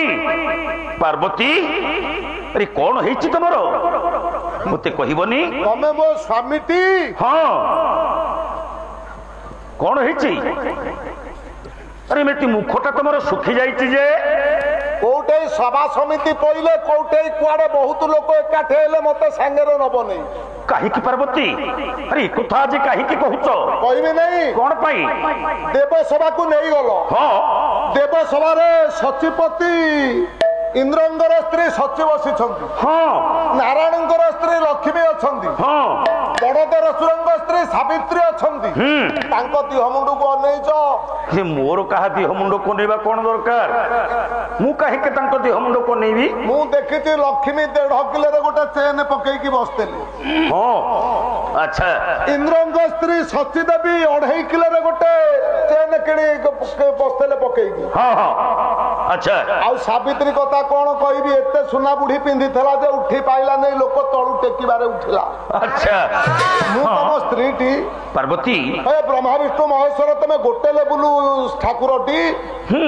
মু এপর্যন্ত দিচিনা সোনা দেখিলি নাই, খালি রুদ্রাক্ষ মাଳ। পার্বতী আরে তুমি দেবসভাকু যাই উর্বশীর নৃত্য সঙ্গীত দেখুথল না কিয়ে কেতে সুনা গহনা পিন্ধিছি তাকু দেখুথল? মু নারী হিসাবে কোন মোর অঙ্গ ভূষণ করিবা তোমার কাম নুহ। হ্যাঁ নিশ্চিত নারী মানকর অলঙ্কারে ভারি আশা থায়। যৌদিন ঠু যাহা যেমতে রুদ্রাক্ষ মাଳ পিন্ধাইল পিন্ধাইল, দিহেলে মুন্ডরে ফুল বাঁধিকি বুলেইল। হ্যাঁ এবে ছোটিয়া মোটিয়া হাউ চেনটিয়ে কিଣିକିରି କରିକି କେମିତି ମୋ ବେକକୁ ଦିଅ। আচ্ছা তামানে তুমি কিছু সুবর্ণর অলঙ্কার পিন্ধিবা পাই তোমার আশা বলিলানি। তেমে স্বামী মোর ধরি পকেইল কথা। ঠিক আছে পার্বতী আউ মন দুঃখ করো না, মো ধনটা পরা মু কালি তোম পাই সুবর্ণর অলঙ্কার তৈরি করে দেবি। যেতে ইচ্ছা ଯେତେ କ୍ୱିଣ୍ଟାଲ ସୁନାର ଆବଶ୍ୟକ ମୁଁ ତମକୁ ଦେବି। ହଁ ବସ। କଥା କୁଆଡିକି ଯାଉଛି ଦେଖ ଛିଣ୍ଡିବ କୋଉଠି। ହେଲେ ବିଲୋକି ଗୌରୀ ନଗରା ଜନନ୍ଦିନୀ ସଚି କ୍ଷୀରାବ୍ଧି ତନୟା ଅଙ୍ଗଭୂଷଣ ପ୍ରଲୋଭନିଆ ଲୋଭବଶତଃ ପ୍ରତିରେବ ବାଞ୍ଛନ୍ତି ହେ ସ୍ୱାମୀ ମତେ କିଛି ସୁବର୍ଣ୍ଣର ଅଳଙ୍କାର ଦିଅ। ମୁଁ ଜଣେ ନାରୀ, ଇଏ ରୁଦ୍ରାକ୍ଷର ମାଳି ପିନ୍ଧିଲା ବେଳେ ଫୁଲମାଳ ପିନ୍ଧିଲା ବେଳେ ତମ ସାଙ୍ଗରେ ଯୋଉଠିକି ଯାଉଛି ତମକୁ କଣ ଶୋଭା ଦେଖା ଯାଉଛି? ଶିବ ହସିଲେ। ହଁ ନାରୀ ହିସାବରେ ତମର ଅଧିକାର ଅଛି ସ୍ୱାମୀକୁ ସୁବର୍ଣ୍ଣ ମାଗି ପାର। ନାରୀ ମାନଙ୍କର ସୁବର୍ଣ୍ଣର ଅଧିକାର ଅଛି, ଲୋଭ ମଧ୍ୟ ଅଛି, ମୁଁ ଦେବି। ଡାକିଲେ କହିଲେ ନନ୍ଦୀ ବାବା ନନ୍ଦୀ ବାବା। ଆରେ ଆସିଲୁ ବାପା କାହିଁକି ଡକେଇଲେ? ନନ୍ଦୀ ବାବା ତୁ ଗୋଟେ କାମ କର, ତୋ ମା ଚାହୁଁଛନ୍ତି କିଛି ଅଳଙ୍କାର ପିନ୍ଧିବା ପାଇଁ। ମା ସୁନା ଅଳଙ୍କାର ପିନ୍ଧିବେ? ହଁ ତୁ ଯିବୁ କୁବେରଙ୍କ ନିକଟରେ। ମୁଁ ଶୁଣିଛି କୁବେର ହଉଛନ୍ତି ମହାଧନୀ, ଧନପତି କୁବେର। ଧନପତି କୁବେର। ତାଙ୍କ ଠାରୁ କିଛି ସୁବର୍ଣ୍ଣ ଆଣିବେ, ମା ତୋର ଅଳଙ୍କାର କରି ପିନ୍ଧିବେ। ଦେବତାଙ୍କ ଭିତରେ ସେ ଶ୍ରେଷ୍ଠ ଧନୀ, ତେଣୁ ତାଙ୍କଠୁ ଆଣିବା। ହଁ ହଉ ନିଅ। କଣ ଦଉଛ? ଏଇ ହଉଛି ମୋର ଜଟା। ଏଇ ଜଟାଟା ଯେତିକି ଓଜନ ହବ ସେତିକି ଓଜନର ଆଣିବ। ଅଧିକ ହେଲେ ଆଣିବନି ନା କମିଲେ ଆଣିବନି। ବାବା ଆପଣଙ୍କୁ ତ ଜୀବନରେ କିଛି ଉତ୍ତର ମୁଁ ଦେଇନି। ହଁ ମା ଯଦି ଗୋଟେ ଶକ କଲେ ଯେ ଟିକେ ସୁନା ଅଳଙ୍କାର ପିନ୍ଧିବେ, ଏଇଟା କୁଆଡୁ କେମିତି ଭିଡିକି ଛିଡେଇ ଦେଲ? ଏଇଥିରେ କଣ କେମିତି ହବ? କାଇଁ ଆଉ ଦିଟା ଜଟା ନହେଲେ ଛିଡେଇ ନଉନୁ କିରେ? ମୁଁ ତ ଯେତିକି ଦେଲି ସେତିକି ନେଇକି ଯିବୁ। ଇଏ ଯେତିକି ଓଜନର ହବ ସେତିକି ଆଣିବୁ। ଅଧିକା? ଅଧିକା ହେଲେ ଆଣିବୁନି ନା କମିଲେ ଆଣିବୁନି। କାହାକୁ ଦେବି? କୁବେରଙ୍କ ପାଖକୁ ଯିବୁ। କହିବି ବାବା ପଠେଇଛନ୍ତି। ହଁ ପାର୍ବତୀ ଦେଖୁଛନ୍ତି, ଶିବ ଦଉଛନ୍ତି ଏତେ ଟିକେ ଜଟା। ପାର୍ବତୀ ମନେ ମନେ ଭାବୁଛନ୍ତି ମୋ ସ୍ୱାମୀ ଯଦି ମତେ କହନ୍ତେ ନା ଆଉ ଦିଟା ଜଟା ତାଙ୍କର ଓପାଡ଼ିକିରି ଦେଇ ଦିଅନ୍ତି ନାଇଁ। ହଁ ସିଏ ମୋର ସଜାଗ। ପଣ୍ଡିତ ନନ୍ଦୀକୁ ନିର୍ଦ୍ଦେଶ ଦିଆଗଲା। ନନ୍ଦୀ କହିଲା ବାପା ମୁଁ ଏବେ ଚାଲିଲି। ଜଟାକୁ ଧରି ନନ୍ଦୀ ସ୍ୱର୍ଗପୁରକୁ ଯାତ୍ରା କଲା। କହିଲା ଜଟା ଧରି ନନ୍ଦୀ ବେଗେ ସେ ସ୍ୱର୍গে ଚଳି ଗଲା।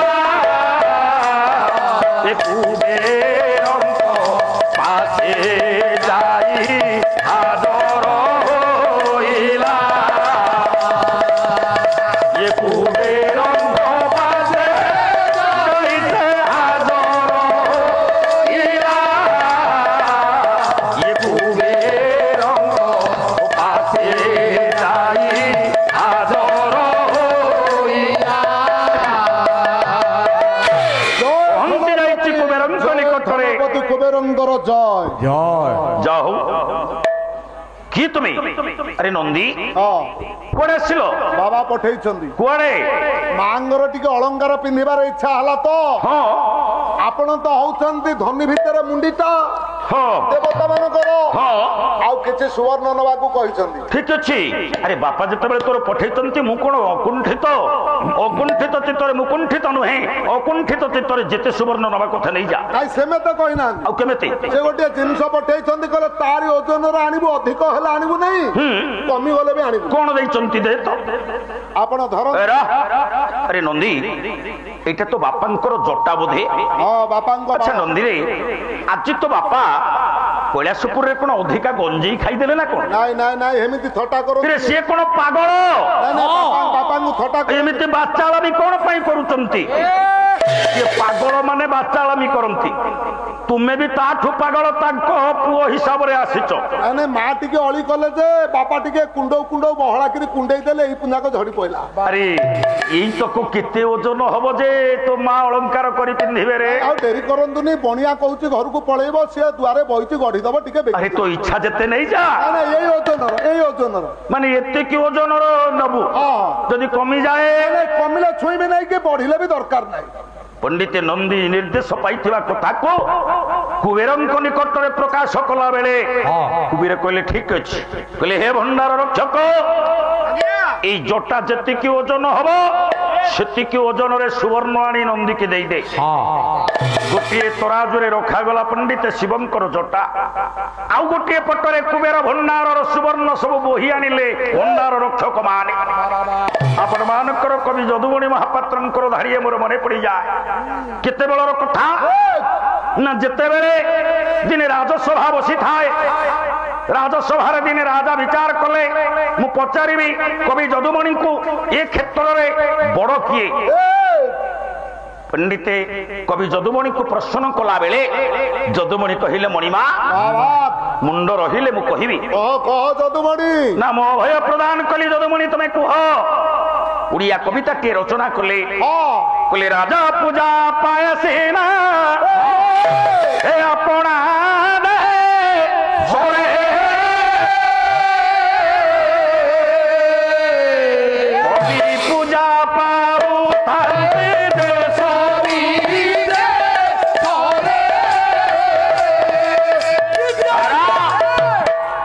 রাজা আপনা দেশরে পূজা পায়, কিন্তু কবি কবি কিন্তু দেশ বিদেশরে পূজা পান। রাজা কলে কাহিকি পচারুলি হে এটি মতে অপমানিত লাগিলা। কলে হও ইয়ে যদুমণিকু দিনে মু নিশ্চিত উপযুক্ত শিক্ষা দেবি। সময় গড়ি চালিলা, দিনে রাজা পারিধি করিবা পাই বাহারি পড়িলে। হাতী পিঠিরে বসিছন্তি রাজা, হাতী পিঠিরে সৈন্য সামন্ত প্রজা পাটক পাত্র মন্ত্রী মাত্য পারিষদ বর্গ চালিছন্তি। ভিতরে তাଙ୍କ ଭିତରେ ଯଦୁମଣି ବି ଯାଉଛନ୍ତି। ପଚାରିଲେ ରାଜା କହିଲେ କୁହ ଯଦୁମଣି, ଏତିକି ବେଳେ କୁହ ମୁଁ ହାତୀ ପିଠିରେ ତମେ ତଳେ, ଏ କ୍ଷେତ୍ରରେ ତମେ ବଡ ନା ମୁଁ ବଡ? ଚତୁର ଯଦୁମଣି କହିଲେ। ମଣି କର ଯୋଡିଦେଲେ। ଯଦୁମଣି କହିଲେ ମଣିମା ଆଜି ବି ସେଇ କଥା ମୁଁ ଆପଣଙ୍କୁ ଅନୁମତି ମାଗୁଛି, ମୁଣ୍ଡ ରହିଲେ କହିବି ନା କହ। ଯଦୁମଣି କହିଦେଲେ, କହିଲେ ହେ ମଣିମା, କହିଲା ନିକିତି ତଉଲ ସ୍ଥାନ ବଡକୁ, ନିକିତି ତଉଲ ସ୍ଥାନ ବଡକୁ, ନିକିତି ତଉଲ ସ୍ଥାନ ବଡକୁ, ନିକିତି ତଉଲ ସ୍ଥାନ ବଡକୁ, ଇଏ ଭାରି ହୁଏ ରହେ ତଳକୁ, ଭାରି ହୁଏ। କହିଲେ ନିକତିରେ ଯଦି ଦୁଇଟା ଜିନିଷ ଓଜନ କରାଯାଏ, ଯିଏ ଗରୁଆ ହୁଏ ସେ ତଳେ ରହେ, ଯିଏ ହାଲୁକା ହୁଏ ସେ ଉପରକୁ ଉଠେ। ଏ କଥା କାହିଁ ପଇଲା କହିବାର କାରଣ ଯେତେବେଳେ ଯଦୁମଣିକୁ ଏ କବିତାରେ ମୁଗ୍ଧ ହୋଇ ରାଜା ଦେଇଥିଲେ ଜମି, କହିଲେ ଯା ମୁଁ ତମକୁ ପାରିବିନି, ତମକୁ କିଛି ଜମି ମୁଁ ଦାନ କଲି। ମନ୍ତ୍ରୀକୁ ନିର୍ଦ୍ଦେଶ ଦେଲେ, କହିଲେ ତାକୁ ଦେଇଦବ ଯଦୁମଣିକୁ କିଛି ଜମି। କିଛି ଦିନ ଚାଲିଗଲା, ବର୍ଷେ ଗଲା, ଆଉ ଜମି ପାଇଲେନି। ରାଜାଙ୍କ ଆଗରେ ଗୋଟେ କବିତା ଲେଖି ପାଠ କରିଦେଲେ। କହିଲେ ମଣିମା, କହିଲା ଛାମୁ ଯାହା ଦେଲେ ହରସେ, ଛାମୁ ଯାହା ଦେଲେ ହରସେ, ପାଉ ପାଉ ଗଲା ବରସେ। বরসে গলাড়ি পাউ পাউ বরসে গলাড়ি। রাজা কলে কোন এপর্যন্ত পাইন না? না। পণ্ডিতে মন্ত্রীকে নির্দেশ দিলা সাঙ্গে সাঙ্গে নেইকি তাঙ্কু জমি দিও। জমি দেই দেলে। পণ্ডিতে যেতেবেলে যদুমণিকে চিহ্নট দেবাকু গলে কলে আজ্ঞা আপনার এই জায়গা তক। পুনি কবিতাটি লেখিলে, কলে আজ্ঞা বাছি বাছি করি দেলে পড়িয়া, বাছি বাছি করি দেলে পড়িয়া, শ্রাবণ মাসরে ভাঙ্গে নড়িয়া, শ্রাবণ মাসরে ভাঙ্গে নড়িয়া। মণিমা ইয়ে মন্ত ভুঁই চাকুন্না বুনিলে উঠিব নাই। আজ্ঞা কে ଅଛି ରେ ଯଦୁମଣି କି 5 ଏକର ଭଲ ଧାନ ହବା ଜମି ନାଳି ଜମି ଦେଇ ଦିଅ। ଏ ଯାଉ এই হচ্ছন্তি যদুমণি মহাপাত্রଙ୍କ ভাষাରେ ଏ କଥା କହିବାର କାରଣ କହିଲେ ନିକିତି ତଉଲ ସାନ ବଡକୁ ଭାରି ହୁଏ ଯେଉଁ ରହେ ତଳକୁ। ଗୋଟିଏ ପଟରେ ଶିବଙ୍କର ଜଟା ଆଉ ଗୋଟିଏ ପଟରେ କୁବେର ଭଣ୍ଡାରର ସୁବର୍ଣ୍ଣ। ଶେଷ ହେଇଗଲା, ସମାନ ହେଇପାରିଲାନି। ଧନପତି କୁବେର ମୁହଁକୁ ତଳକୁ ପତି ବସିଛନ୍ତି। ପଚାରିଲା ନନ୍ଦୀ, କହିଲା ହେ କୁବେର ମଉସା, କଣ ଡେରି ହେଲା ଦଉନା ପଳେଇବା ନେଇକି? ନନ୍ଦୀରେ ଏ କଥା କେବେ ତୋ ବାପାଙ୍କ ଆଗରେ କହିବୁନି ରେ। ମୁଁ ଏତେ ଧନର ଅଧିକାରୀ, ମନରେ ଗର୍ବ ଅହଙ୍କାର ବହିଛି, କିନ୍ତୁ ହେଲେ କଣ ହବ, ତୋ ବାପାଙ୍କର ଏତିକି ଟିକେ ଜଟା ସହିତ ମୋ ଭଣ୍ଡାର ଘରର ସୁବର୍ଣ୍ଣ ସମାନ ନୁହେଁ ରେ। ନେଇଯା ନନ୍ଦୀ, ମୋ ପାଖରେ ହେଇପାରିବନି, ତୁ ଫେରିଯା। ଏ ଜଟାକୁ ଗୋଟିଏ ପଲାରେ ପକେଇକି ସବୁ ସୁନା ଲୋଡ କଲ, ଉଠିଲା ନାଇଁ ନା। ଜଟା ଏତେ ଗରୁଆ। ହଁ ହେରା ମୋର ହଉ ନିଅ। ମୁଁ ତ ଦେଖୁଛି ଆମ ବାଳୁକୁ ତମ ସମ୍ପତ୍ତି କିଛି ହଉନାହିଁ। କଣ କରିବି, ଏତେ ଧନର ଅଧିକାରୀ ବୋଲି ମନରେ ଗର୍ବ ଅହଙ୍କାର ବହିଥିଲି। ମୁଁ ଦେଖିଲି ଏ ତମ ଜଟ ବାପାର ଏଡିକି ଟିକେ ଜଟାକୁ ମୋ ଧନ ବି ସରି ନୁହଁ। କି ଗର୍ବ ଅହଙ୍କାର କରିବି ମୁଁ? ତୁ ଫେରିଯା ନନ୍ଦୀ। ଆମ ବାଳୁକୁ ତମର କିଛି ନୁହଁ ତମେ ଏତେ ଗର୍ବ କାହିଁ କରୁଛ? କି ମୋର ସଜା କଣ କହୁଛ କାହାକୁ? ନାଇଁ ନାଇଁ ଆମରି ଭିତରେ କଥା ପଡିଛି ନନ୍ଦୀ ଫେରିଲେ। ପଣ୍ଡିତ ନନ୍ଦୀ ଫେରିଗଲା କହିଲା ବାପା ତ କହିଛନ୍ତି ଲକ୍ଷ୍ମୀଙ୍କ ପାଖକୁ ଯିବି, ସେ ତ ସୁବର୍ଣ୍ଣର ଅଧିକାରିଣୀ, ଧନର ଅଧିକାରିଣୀ, ଯାଇ ପହଞ୍ଚି ଯାଉଛନ୍ତି ଲକ୍ଷ୍ମୀଙ୍କ ନିକଟରେ। କହିଲା ସେ ଜଟା ଧରି ନନ୍ଦୀ ଆଇଲା କହିବ କାହିଁକି ଆଙ୍କ ଘର କଥା ପଇଲା। ଆଉ ଶିବ ପାର୍ବତୀଙ୍କ ଇଏ ତାଙ୍କରି ଗାଡିଟା। ହଉ ହଉ ହଉ ହଉ ବାପା ଯା ଯା ଯା ହଉ ହଉ ସେ ଥାଉ ନହେଲେ ଆଜ୍ଞା ତମେ ସବୁ ସେ ଛିଡା ହେଇଥାଉ, ତାର ତ କିଛି କରୁନି, ସେ ଥାଉ। ପ୍ରଭୁ ନାମ ଟିକେ ଶୁଣୁଛେ ଶୁଣୁ। ହଉ ଏଇଠି ଫୁଲ ହେଲେ ତୁ ଟିକେ ହାତ ହଲେଇ ଦେବୁ, କୋଉ ଫୁଲ ଖାଇବ ସେ?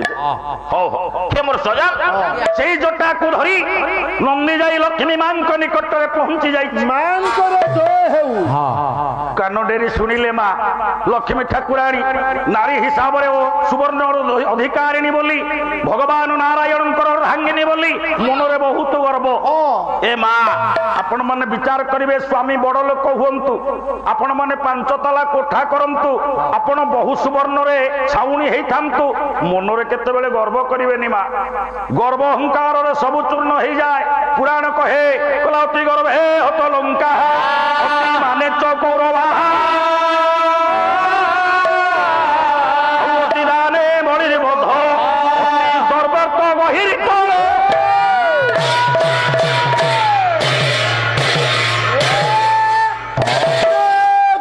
विद्वान वर्गे सेदिन लक्ष्मी पाखरे नंदी जितेबाला पहुंची जाइए पचारे कहला माँ मोर प्रणाम ग्रहण कर। प्रणाम ग्रहण करंतु बा। आयुष्मान भव किरे नंदी चिन्ह सारे पार्वती अच्छा कुआड़े आसिल कह कह बाबा पठे मांगर श्रद्धा है अलंकार पिंधारे। अच्छा आपण तो होउछंदी विश्व ब्रह्मांडर रक्षाकारिणी। आपण पाखे तो धन सब ठूल। अरे मो पाखरे कौन अभाव अछि?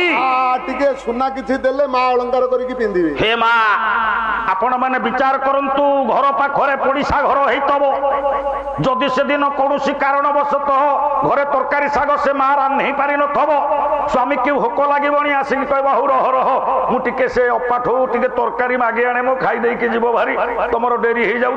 हे माँ से दिन जदि कौन माँ तुम घरे टे तरकारी मागिदेला ये कथा को मो माँ मैंने मन रखिथे समय जिते आसो कौन कारणवशत दाम तो जीवर तो एत संपर्क भी कामुड़ी हो जाऊँगी जदि केते झगड़ा लगे बेले से कथा को उखाड़ी देवे कहले तू परा खाइबा को तो स्वामी पाउन थला जे मोठू तरकारी नेले तू खाई। हे माँ ए कथा दिने कहबनी माँ सेउडा देला देबार किछि मूल्य मिले ना। लक्ष्मी विचार कले कहले जो पार्वती देवदेव महादेवंकर अर्धांगिनी बोली मनरे गर्व समस्तंक देवतांक ठारू से ऊर्ध्वरे आज मु जेतेबेले सुवर्ण देवी समय आसिले मु निश्चित दिने कहबी ना। एही कथा को मनरे भाबी कहले नंदी केते सुवर्ण दरकार कह। नाइ बाबा पठे गोटे जिनिस तारी ओजन सुना नेबी कौन देइचंती देलु धरुना। अरे हे अरे एटा तो बापांकर जटा तो जटा जटा। अच्छा नंदी अरे एटा केते ओजन हबो? ना बाबा तो कहले से ओजन आनिबु कमी गले आनिबु नहीं। हो हो पंडित भंडार रक्षक को निर्देश देले महालक्ष्मी ठाकुराणी घरे ओजन हैला भली सेठी मध्य ओजन करा गला। गोटिए पटरे जटा आ गोटिए पटरे सुवर्ण मां सबु सुवर्ण सरी गला। लक्ष्मी कहले मु कोन अपमानित हेबी मो स्वामी थाउ थाउ जाई स्वामी को पाखरे पहुंची गले कहले स्वामी स्वामी लक्ष्मी कौन करिबी मु गोटा अडुआरे पड़ी गली गोटा विपद रे पड़ी गली। ए शिवंक पुओ नंदी आसीथिला जे से आसीथिला किछि सुवर्ण नेले मां पार्वती पड़े अलंकार करी पिंधिबे किंतु मु कहली जेते इच्छा ने मना कला ता बापा टिके जटा देइथले जे कला एतिकी ओजन रो दियो ए जटा ओजन रे ओजन कली जे मो सुना किछि हेलानी। माने गोटे पल्लारे शिवंक जटा पकईकि आम घर जाक सुना हौ नहीं ना तमर सुना तक दियो तमे जो बेकेरे पकईच मुक्ता हार पकईच सेई बुढ़ा मते दौल हुओ तो हेई जिवो। लक्ष्मी कोन या ता बाळू को आम धन समान हौ नहीं एउडा बाहरे कह नहीं लोक हसा हेई जिवा के मोर सजा से दिन अंतर्जामी विचार कले कहले हे लक्ष्मी ये जो मंगलमय कड़ा शिवंकर जटा সারা বিশ্ব ব্রহ্মাণ্ডর যদি সুবর্ণ একত্রিত করা যায় তাহলে ইয়া সহিত সমান হইপারিবনি। তুমি আর লজ্জা দেওয়া পাই চেষ্টা কর না। নন্দীরে কোন হলা ଆମ ଘର ଯାକ ସୁନା ତମ ଏ ବାଳୁକୁ ହେଲାନି ବୋଲି ତୋ ମା ଆଗରେ କହିବୁନି। କହିବୁ କଣ? ଲକ୍ଷ୍ମୀ ଦେଇଥାନ୍ତେ ଯେ ସେ ତା ବାପ ଘରକୁ ପଳେଇଛନ୍ତି, ପରେ କେତେବେଳେ ଆଣିବା। ହଉ ହଉ ମା, ତାହେଲେ ମୁଁ ଫେରି ଯାଉଛି। ସେଇ ଜଟାକୁ ଧରି ପୁନର୍ବାର ପ୍ରତ୍ୟାବର୍ତ୍ତନ କଲା ନନ୍ଦୀ। ଅପେକ୍ଷା କରି ବସିଛନ୍ତି ମା ପାର୍ବତୀ। ମୋ ନନ୍ଦୀ ଯାଇଛି, ସୁବର୍ଣ୍ଣ ଆଣିଲେ ମୁଁ ଲଗେଇବି। କିନ୍ତୁ ଯେତେବେଳେ ପହଞ୍ଚି ଗଲେ, ବାବା କିରେ ନନ୍ଦୀ ବାବା ସୁବର୍ଣ୍ଣ ଆଣିଲୁ? ମାଙ୍କୁ କହ ସେ ସୁନା ଅଳଙ୍କାର ପିନ୍ଧିବା ଛାଡିଦେବେ। କାରଣ ଏଇଠି ତ ମା ବସିଛନ୍ତି। ମା ତମେ ଯୋଉ ସୁନା ଅଳଙ୍କାର ପିନ୍ଧିବାକୁ ଚେଷ୍ଟା କରୁଛ, ଜମା ସୁନାରେ ଆଉ ମନ ବଳାନି। ଆଉ କଣ ମନ ବଳେଇଲେ ହବ? ବାପାଙ୍କର ଯୋଉ ନମ୍ବା ନମ୍ବା ବାଳ ତାଙ୍କ ପିତା ଯାଏଁ ପଡିଛି, ସେଇଥିରୁ ପୁଞ୍ଜିଏ ଭିଡି ଆଣିକିରି ବେକରେ ଗୁଡେଇକି ବୁଲ। ହଁ ମା, ଆଉ କଣ? କିରେ ନନ୍ଦୀ କଣ ହେଇଛି କହ? ଏଇ ଯୋଉ ଜଟା ଟିକିକ ଦେଇଥିଲ ବୁଲି ବୁଲିକିରି ଲକ୍ଷ୍ମୀ କୁବେର, ହଁ ଆଉ କାହିଁ ଇନ୍ଦ୍ର ଘରକୁ ଯାଇଥାନ୍ତି ଯୋଉଠି ମେନ୍ ସୁଇଚ୍ ଭାଙ୍ଗି ଯାଉଛି, ଆଉ ହୋଲ୍ଡର ଠେଇ କାମ କଣ? ଆଚ୍ଛା, ତେଣୁ ଏଥିରେ କାହାରି ସୁନା ସମାନ ହେଲାନି। ଆଶ୍ଚର୍ଯ୍ୟ ହେଇଗଲେ ମା ପାର୍ବତୀ। ତମ ବାଳ ଧର ଦିଅ। ହେ ମୋର ସଜନ, ଶ୍ରୁତ୍ୱା ଜନେନ ଜଡ଼ିତେବ ଚଣ୍ଡିକା। ଏକୁ ଶୁଣିଦେଲା ବେଳେ ଜଡ଼ ପାଲଟି ଗଲେ। ଅନ୍ତର ଭିତରେ ଭାବିଲେ, ମୋ ସ୍ୱାମୀଙ୍କ ଜଟାର ମହତ୍ଵ କେତେ ଯେ ଇଏ ଏତେ ଆ ଘରକୁ ଗଲୁ ଯେ କାହା ସୁବର୍ଣ୍ଣ ସମାନ ହେଲାନି। ମୁଁ ଧିକ ଏ ନାରୀ, ମୁଁ ଏତେ ବଡ ସ୍ୱାମୀ ପାଇବା ପରେ ଯାହାର ଜଟା ସହିତ ସାରା ବିଶ୍ୱ ବ୍ରହ୍ମାଣ୍ଡର ସୁବର୍ଣ୍ଣ ସମାନ ନୁହେଁ, ମୁଁ କାହିଁକି ଆଶା କଲି ଏ ଅଳଙ୍କାର ପିନ୍ଧିବା ପାଇଁ? ପାର୍ବତୀ କେଡେ ଭୁଲ କଲ ତମେ। କଣ କଲି କହିଲ? ତମେ କୁଣ୍ଡେଇକିରି ଯୋଉ ପୁଞ୍ଜାକ ଡବାରେ ରଖିଥିଲ, ମୋର ଯୋଉ ଛିଡିଥିଲା ଟିଣେ ଖଣ୍ଡେ ହେଇଥିଲା, ତମେ ଗଣେଶ କାର୍ତ୍ତିକିଆ କହିଲେ ବୋଲିକି ସୁନ ପାମ୍ପୁଡି ବେଲାକୁ ଦେଇକି ଖୁଆଇଦେଲ। କର ଯୋଡ଼ିଦେଲେ ପାର୍ବତୀ। କହିଲେ ଇଚ୍ଛାମି ଦେବಂ ତବ ପାଦ କେବଳମ୍। ହେ ସ୍ୱାମୀ, ମୋର ଆଉ ସୁବର୍ଣ୍ଣ ପିନ୍ଧିବାର ଇଚ୍ଛା ନାହିଁ। ଏକମାତ୍ର ଇଚ୍ଛା, ଜନ୍ମ ଜନ୍ମାନ୍ତରେ ଆପଣଙ୍କୁ ପ୍ରତିପଦରେ କେମିତି ଗ୍ରହଣ କରିବି, ପ୍ରତିପଦରେ କେମିତି ପାଇବି। ତେଣୁ ଏତିକି ମୋର କାମନା। ଆପଣ ମତେ ପଦ ସେବାରୁ କେବେ ବଞ୍ଚିତ କରିବେନି ପ୍ରଭୁ। ପାର୍ବତୀ କଣ ହେଲା? ଏଇଥିରୁ ଜାଣିଲ ମୋ ବାଳର ମହତ କେତେ। ମୋ ବାଳୁକୁ ସଂସାର ଯାକର ଧନ ତୁଚ୍ଛ। ତେଣୁ କାହାରି ଗର୍ବ ଏ ବାଳ ରଖି ନେଇ ତମେ କଣ ଏତେ ଗର୍ବରେ ପଚାରି ଲାଗିଛ? ଗର୍ବ ଗଞ୍ଜନ ନରହରି, ଗର୍ବ ନ ସହନ୍ତି କାହାରି, ଗର୍ବ ନ ସହନ୍ତି କାହାରି, ଗର୍ବ ନ ସହନ୍ତି କାହାରି। ଏ ମୋର ବିଦ୍ୱାନ ବର୍ଗେ, এইভাবে ভাবে শিবঙ্কর জটা সহিত সারা বিশ্ব ব্রহ্মাণ্ডর সুবর্ণ আজ সমান হয়ে পারিলানি মা।